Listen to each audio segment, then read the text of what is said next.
बातमी पुण्यातून दगडूशेठ हलवाई मंदिरात अथर्व शीर्ष पठण करण्यात आलंय। ऋषी पंचमी निमित्त 35,000 महिलांचं अथर्व शीर्ष पठण श्रीमंत दगडूशेठ हलवाई सार्वजनिक गणपती ट्रस्ट सुवर्णयुग तरुण मंडळाच्या वतीनं ट्रस्टच्या 133व्या वर्षी गणेशोत्सव ऋषी पंचमी निमित्त 35,000 महिलांचं अथर्व शीर्ष पठण करण्यात आलं। खासदार सुनेत्रा पवार, पुणे विभागाच्या सहधर्मादाय आयुक्त रजनी क्षीरसागर उपस्थित आहेत। तर गणपती बाप्पांची आरती करण्यात आलेली आहे। त्याआधी अथर्व शीर्ष पठण झालं। सामूहिक अथर्व शीर्ष पठण महिलांकडून करण्यात आलेला आहे। 35,000 महिलांचा यात सहभाग होता। त्यामुळे अत्यंत प्रसन्न आणि भक्तिमय वातावरण पुण्यात पाहायला मिळालेलं आहे। दगडूशेठ हलवाई मंदिरात अथर्व शीर्ष पठणाला काही वेळापूर्वी सुरुवात झाली होती आणि 35,000 महिलांनी अथर्व शीर्ष पठण केलं होतं। त्यानंतर गणपती बाप्पांची आरती करण्यात आली। त्यांच्या गणपती बाप्पांचा नामजपही करण्यात आला।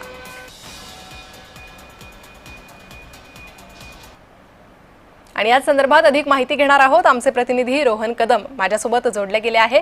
रोहन, अथर्व शीर्ष पठण झालेला आहे। सामूहिक अथर्व शीर्ष पठणानं संपूर्ण परिसर हा भक्तिमय झालेला आहे। अगदी बरोबर आहे। खरं तर 133 वर्ष ही परंपरा जी आहे ती सुरू आहे आणि जवळपास 33,000 महिला या सगळ्यामध्ये सहभागी झाल्या होत्या अशी माहिती सध्या मिळते। खरं तर ऋषी पंचमीच्या निमित्ताने दरवर्षी अथर्व शीर्ष पठण या सगळ्या दगडूशेठ मंदिरासमोर बाप्पासमोर महिलांकडून केलं जातं आणि भल्या सकाळी पहाटे जे आहे ते या सगळ्या महिला येतात। अगदी रात्रीपासून जागा पकडायला या सगळ्या महिला आलेल्या असतात। आपल्यासोबत या सगळ्या महिला ज्या आहेत त्या आहेत शंखनाथ पथक, केशव शंकरनाथ पथक जे आहेत त्यांच्या महिला आपल्या सोबत आहेत। आपण त्यांच्याशी सगळ्यांशी बातचीत करणार आहोत।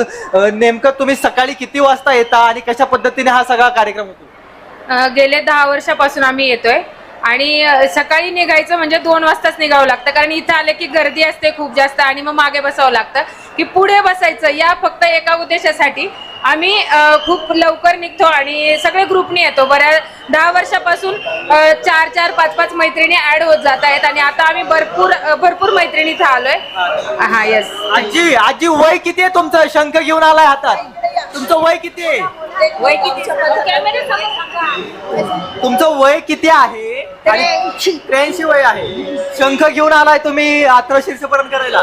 शंखनाद केलाय का? हो, झाला ना। झालाय पण तिकडे नाही जाऊ शकली, आमची लीडर ठीक आहे। आपल्या एकदा प्रेक्षकांसाठी एकदाच दाखवूयात आपण की कशा पद्धतीने हा शंखनाद होत असतो। आपण जर पाहिलं तर हा शंखनाद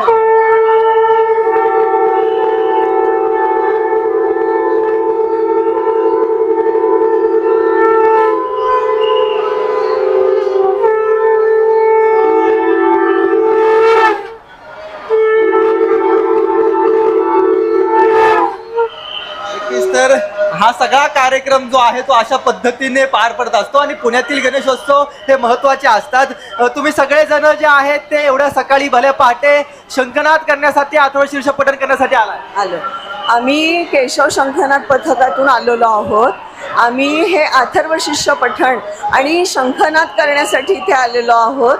आमचं हिंदुस्थानातलं केशव शंखनाद पथक हे पहिलं पथक आहे आणि याच्यामध्ये 90% महिला आणि 10% पुरुष आहेत। पण अथर्व शीर्ष पठण केल्यानंतर काय ऊर्जा मिळते तुम्हा सगळ्यांना? खूप छान वाटतंय, मन प्रसन्न होतो।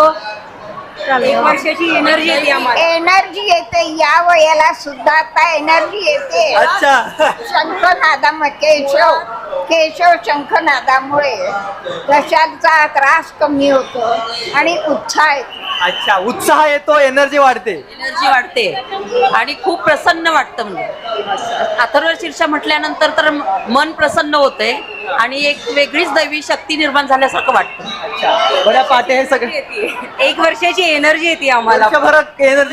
एनर्जी येते। हो, आमचा 5 ऑक्टोबरला विश्वविक्रम आहे। बर 111 लोक मिळून आम्ही करणार आहोत। यातनं एक भारतीय संस्कृती जी आहे त्याचं जतन केलं जातं याचा आम्हाला अभिमान वाटतो। पौराणिक वाद्य जे आहे, तर हे सगळे जण जे आहेत ते भल्या पाठी आलेले आहेत. मोठी गर्दी अजून देखील आपल्याला पाहायला मिळते. इतकंच नाही तर आता अथर्वशीर्ष पठण केल्यानंतर ही सगळी गर्दी जी आहे ती गर्दी आपण पाहतोय की बाप्पाच्या दर्शनासाठी गेलेली आहे. सगळ्या महिला ज्या आहेत त्या बाप्पाचं दर्शन घेण्यासाठी या ठिकाणी गेलेल्या पाहायला मिळत आहेत. कारण का बाप्पाचं दर्शन जे आहे ते दर्शन घेण्यासाठी या सगळ्या महिलांची जी आहे ती रांग लागलेली पाहायला मिळते. या सगळ्या महिलांच्या माध्यमातून बाप्पाची पूजा केली जाईल, बाप्पाची आरती केली जाईल. कारण का सकाळी भल्या पहाटे ह्या सगळ्या महिला या ठिकाणी आलेल्या आहेत आणि त्यांच्या माध्यमातून बाप्पाचा नामघोष जो आहे तो अथर्वशीर्षच्या माध्यमातून केलेला पाहायला मिळतोय. जी रोहन, अगदी तुम्ही दाखवलं त्याप्रमाणे अत्यंत प्रसन्न असं वातावरण या ठिकाणी निर्माण झालेलं आहे. आपण शंखनाद देखील ऐकलेला आहे, त्यामुळे धन्यवाद या सविस्तर माहितीसाठी.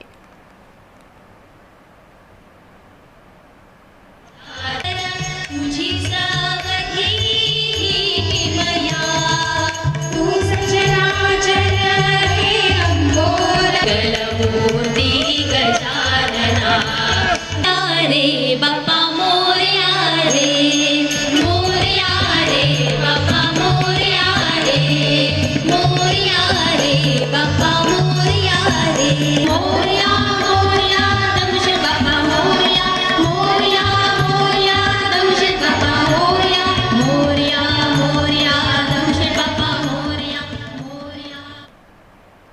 वळूयात पुढील बातमीकडे. मनोज जरांगे यांचा मोर्चा आणि या संदर्भातील हमीपत्र समोर आले.